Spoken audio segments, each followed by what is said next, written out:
Hello friends, welcome you again on this channel. आज हम जो हमारा सब्जेक्ट था फंडामेंटल ऑफ एग्रोनॉमी उसका नेक्स्ट टॉपिक टिलेज एंड टिल्स को कवर करने जा रहे हैं फ्रेंड्स। अगर आप इस चैनल पर नए हैं तो मैं रिक्वेस्ट करूंगा कि आप प्लीज़ इसका पहला पार्ट देख लीजिए, नहीं तो आपको सेकंड पार्ट समझने में दिक्कत आ सकती है। सो लेट्स सी गो, आगे बढ़ते हैं और स्टार्ट करते हैं आज का टॉपिक। तो पहला टॉपिक जो है वो है टिलेज। टिलेज जो है वो एक प्रोसेस है जिसमें हम लैंड को इम्प्लीमेंट्स या टूल्स के द्वारा कल्टीवेट उपजाऊ बनाते हैं। इसको टिलेज कहते हैं, इस प्रोसेस को टिलेज कहते हैं, ताकि जब वो लैंड तैयार हो जाए और उसमें जो क्रॉप लगे वो कल्टीवेट हो सके, तो उसके लिए हम उस लैंड को तैयार करते हैं। तो उस तैयार करने के जो प्रोसेस होता है उसको टिलेज कहते हैं। और इसके जो फादर थे जिन्होंने इसको इन्वेंट या फिर इसको नाम दिया था, उसको कहते हैं, उनका नाम था जित्रो टुल, यहाँ पे लिखा हुआ है। अगर इसके टाइप पे आए तो ये जनरली दो तरह के होते हैं, ऑन सीजन टिलेज और ऑफ सीजन टिलेज। मैं इसके बारे में कुछ आइडिया दे दूँ ताकि आपको फर्दर समझने में आसानी हो। कोई भी टिलेज अगर हम सीजनल वाइज करते हैं, सीजनल क्रॉप्स के लिए करते हैं, तो उसको ऑन सीजन टिलेज कहते हैं। मैं समझाता हूँ। जैसे आप जानते हैं कि रेनी सीजन में अलग क्रॉप लगता है, ऑटम में अलग क्रॉप लगता है, समर में अलग क्रॉप लगता है और विंटर में अलग क्रॉप लगता है, एक्सेट्रा एंड एक्सेट्रा। वैसे ही जो टिलेज सीजनल क्रॉप के लिए हो, जिस सीजन में जो क्रॉप लगेगा उसके लिए वही टिलेज हो, तो उसको ऑन सीजन टिलेज कहेंगे। ऑफ सीजन टिलेज में आए तो उसमें यह कहा जाता है कि ऑफ सीजन टिलेज जो है वो जो सीजनल वाइज क्रॉप्स नहीं है उनके लिए जो उपजाऊ बनाया जाए ज़मीन, उसको ऑफ सीजन टिलेज कहते हैं। सच एज फ्लावर्स, आप हाल ही फिलहाल में देख लीजिए, आप कोई भी फ्लावर उठा के देख लीजिए, रोज़ हो, चाइना रोज़ हो, या जैस्मिन हो, या अदर और भी फ्लावर जो भी है, या जो भी फ्लावर्स है, उनको जो हम कल्टीवेट करते हैं वो सीजन वाइज नहीं करते हैं, उसको किसी भी सीजन में कर देते हैं। रेनी हो, ऑटम हो, स्प्रिंग हो, समर हो, विंटर हो, मतलब कोई भी सीजन में कर सकते हैं, उसके लिए कोई सीजन फिक्स नहीं होता। इसी को ऑफ सीजन टिलेज कहते हैं। ऑन सीजन टिलेज जनरली दो तरह के होते हैं, प्रिपरेटरी टिलेज और inter tillage. Preparatory tillage as it's definition जो ये कह रहा है वो ये कहता है कि राइजिंग क्रॉप्स के लिए अगर हम कोई लैंड प्रिपेयर कर रहे हैं, टिलेज का मतलब होता है लैंड प्रिपेयर करना, अगर कोई राइजिंग क्रॉप के लिए हम लैंड प्रिपेयर कर रहे हैं तो उसको प्रिपरेटरी टिलेज कहेंगे। ठीक है, हमें समझ में आ गया। आगे चलते हैं तो ये जनरली दो तरह के होते हैं, ये भी दो तरह के होते हैं, प्राइमरी टिलेज और सेकेंडरी टिलेज। प्राइमरी नाम से पता चल रहा है, प्राइमरी मतलब पहले, सेकेंडरी मतलब बाद। प्राइमरी टिलेज का मतलब होता है कि वो क्रॉप, वो आने वाले क्रॉप के लिए अगर हम कोई लैंड प्रिपेयर कर रहे हैं आने वाले क्रॉप के लिए, ऐसा मान लो हम राइस, वीट या फिर कोई भी क्रॉप लगा रहे हैं, अब पता है हमें उसके लिए कैसा ज़मीन चाहिए, अब उसके लिए अगर हम ज़मीन तैयार कर रहे हैं तो उसको प्राइमरी टिलेज कर रहे हैं। मतलब हमें पता है कि इस लैंड पे कौन सा क्रॉप लगेगा, उसके लिए हम लैंड प्रिपेयर कर रहे हैं, उसको प्राइमरी टिलेज कहेंगे। सेकेंडरी टिलेज प्राइमरी टिलेज बना, अब हम पता तो चल गया इसके लिए कौन सा सॉइल चाहिए, कैसा इन्वायरमेंट चाहिए, और हमने वैसा बना भी दिया और लैंड भी प्रिपेयर कर दिया। सेकेंडरी टिलेज क्या होता है, वो क्या करता है कि सॉइल का जो न्यूट्रिएंट कंटेंट होता है ना, या फिर उसका मॉइस्चर कंटेंट, आप जो कह लीजिए, उसको और इम्प्रूव किया जाए। ये बहुत सारे टेक्निक्स आ गए हैं हमारे एग्रीकल्चर सोसाइटी में जो इसको और बेहतर कर सकते हैं। तो सेकेंडरी टिलेज का यही काम होता है कि कैसे हम सॉइल का जो कंटेंट है उसको ज़्यादा से ज़्यादा बढ़ाएं।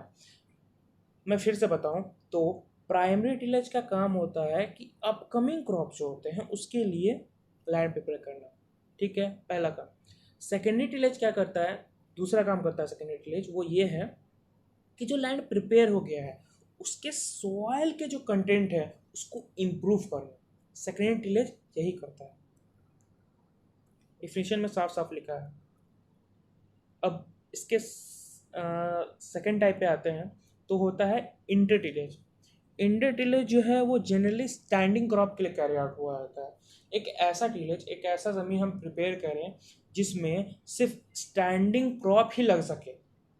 मैं फिर से दोहराता हूँ, एक ऐसा लैंड प्रिपेयर करें, एक ऐसा टिलेज बनाएं जिसमें सिर्फ स्टैंडिंग क्रॉप ही लग पाए, तो उसको इंटर टिलेज कहते हैं।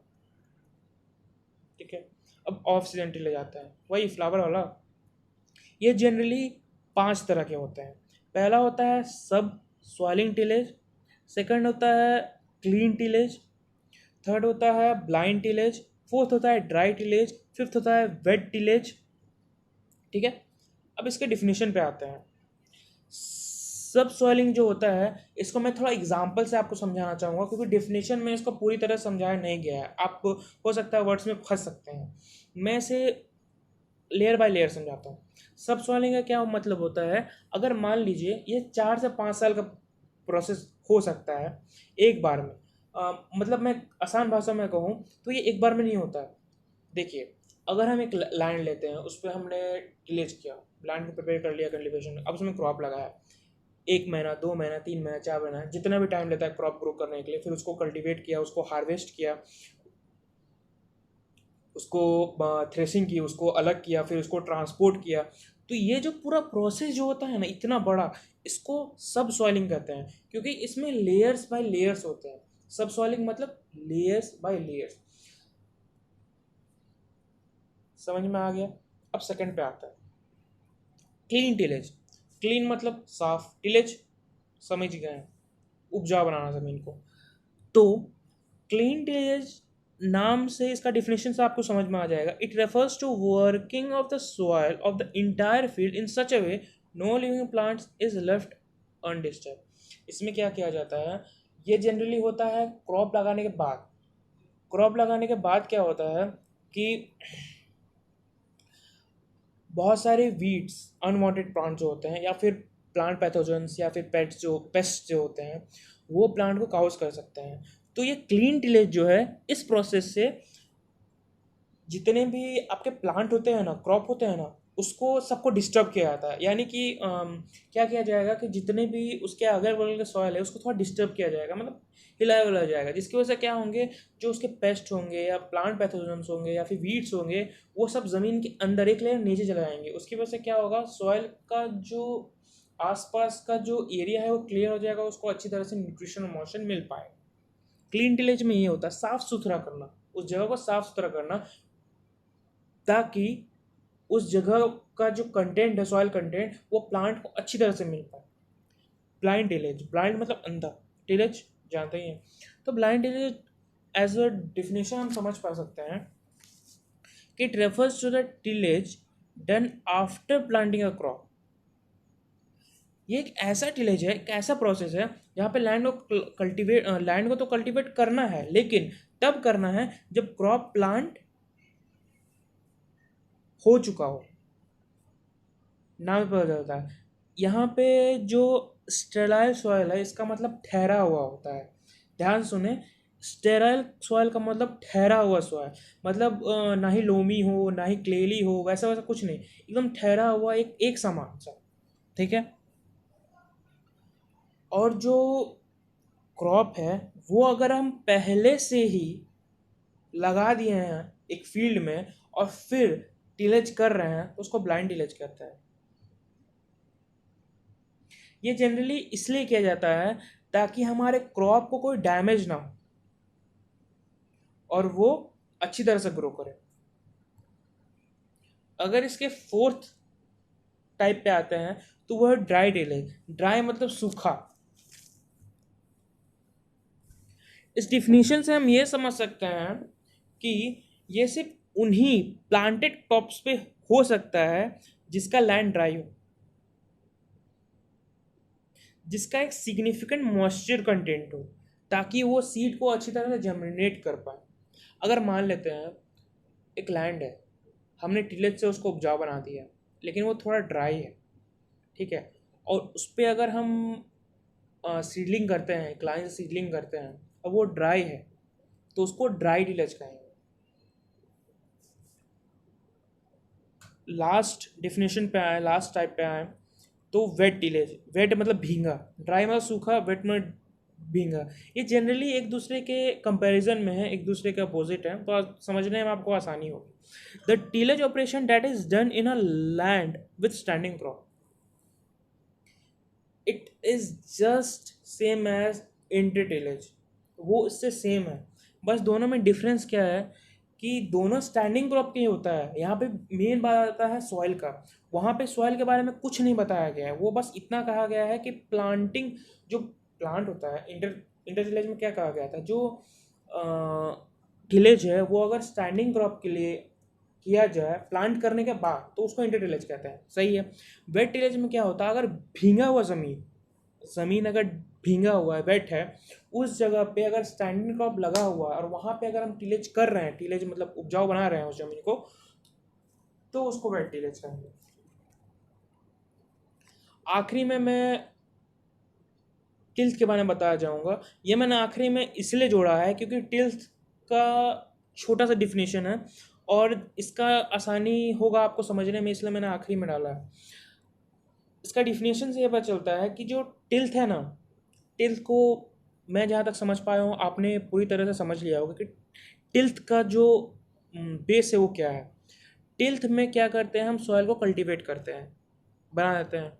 उसके बाद उसका जो फिजिकल कंडीशन होता है सॉइल का, छूने पे वो कैसा लगता है, कैसा लग रहा है छूने पे, क्लेली, लोमी, सैंडी, ड्राई, कैसा लग रहा है छूने पे, उसको टिल्थ कहते हैं। आखिर में बस मैं इतना कहना चाहूँगा, जो भी हमारे चैनल पे नए हैं वो please please please please subscribe का बटन क्लिक कर दें, और बॉस एक लाइक तो बनता है। जो भी इस सीरीज़ को देख रहे हैं वो डिस्क्रिप्शन में जाके आगे की सीरीज़ भी मेरे देख सकते हैं, मैं जल्दी डालने वाला हूँ। और मैं फिर से रिक्वेस्ट कर रहा हूँ कि पहला पार्ट ज़रूर देखें फंडामेंटल ऑफ एग्रोनॉमी का, ताकि आपको पता चले कि एग्रीकल्चर फील्ड में होता क्या है। So thank you guys for giving your time. आपका दिन शुभ हो। Thank you.